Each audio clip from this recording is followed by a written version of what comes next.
Bangla movie দেখার পর যখন ডিপজলের আত্মা আমার ভিতরে ঢুকে যায়, আর এরপরে যখন আমি কলেজে যাই, পরে ক্লাসে স্যার প্রবেশ করতেই আমি বললাম, আহো বাতিজা আহো।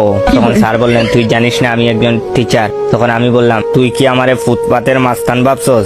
তখন স্যার বললেন, বেয়াদব। আমি বললাম, তোর মরণের চুলকানি উঠছে রে, আমি তোরে মলম লাগাইয়া দিমু।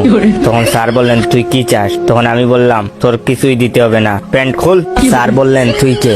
আমি বললাম, তুই আমার পরিচয় পাইলে খাড়া হইয়া মুইতা দিবি, বহনের টাইম পাবি না। স্যার বললেন, শট আপ বেয়াদব। আমি বললাম, শিল মাইরা দিমু রে, শিল মাইরা দিমু। স্যার বললেন, ফাজিল একটা। আমি বললাম, আয় জায়গা পাট খেতে। তখন স্যার আবারও বললেন, দাঁড়া, তোর বাপের কাছে এখনই ফোন দিয়া কইতাছি।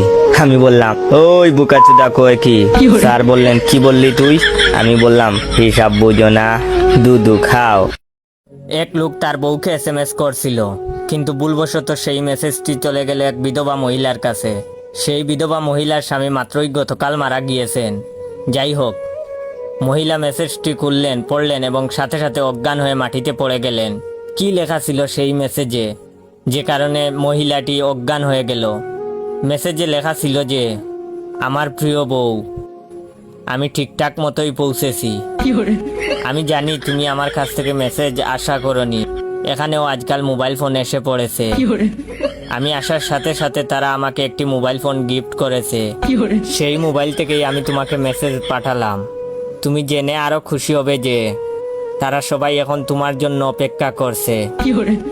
আশা করা যায় কাল পরশুর মধ্যেই তুমিও চলে আসবে। আশা করি তোমার যাত্রাও হবে আমার মতো সুখের। তোমার অপেক্ষায় রইলাম, ইতি তোমার প্রিয় স্বামী। ক্লাসে ম্যাডাম ঢুকেই বলল, জয়, তুই নাকি সাদিয়াকে প্রেমপত্র দিছস। সাদিয়া তোর প্রেমপত্র পড়ে অজ্ঞান হয়ে গেছে। ম্যাডামের কথা শুনে আমার কলিজা শুকিয়ে গেল। সাদিয়া ম্যাডামের একমাত্র মেয়ে, ডাইনি মায়ের একমাত্র আদরের সন্তান। ম্যাডাম আবার বলল, কিরে তুই উত্তর দিচ্ছিস না কেন? ভয়ে আমার পায়ে কাঁপাকাঁপি শুরু হয়ে গেল, যে কোনো সময় প্যান্ট নষ্ট করে ফেলার মতন। জীবনে কখনো ম্যাডামের ক্লাসে পড়া দিয়েছি বলে মনে পড়ে না।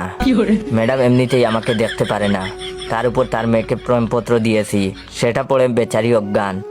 ম্যাডাম আমার অবস্থা আজ কি করবে সেটা বুঝার বাকি রইল না। মনে মনে বিপদের দোয়া পড়ছি আর নিজের বুকে ফু দিচ্ছি, আল্লাহ এবারের মতন আমাকে বাঁচাও। এরপর থেকে সাদিয়াকে নিজের বোনের চোখে দেখবো। ম্যাডাম আস্তে আস্তে এগিয়ে এলো আমার দিকে। ক্লাসের সবাই সার্কাস দেখার অপেক্ষায় আমার দিকে তাকিয়ে আছে। ম্যাডাম আমার কাছে এসে চিঠিটা আমার হাতে দিয়ে বলল, পড়ে শোনা। ম্যাডামের কথা শুনে এবার গলা পর্যন্ত শুকিয়ে কাঠ। আমি লজ্জায় নিচের দিকে তাকিয়ে আছি। ম্যাডাম তার ডাইনি কণ্ঠে চিৎকার করে উঠে বলল, এক্ষণ পড়ে শোনা বলছি। আমি চিঠি হাতে নিয়ে পড়া শুরু করলাম। কলিজার সাদিয়া, কেমন আছো তুমি? জানি তুমি ভালো নেই। তোমার ডাইনি মায়ের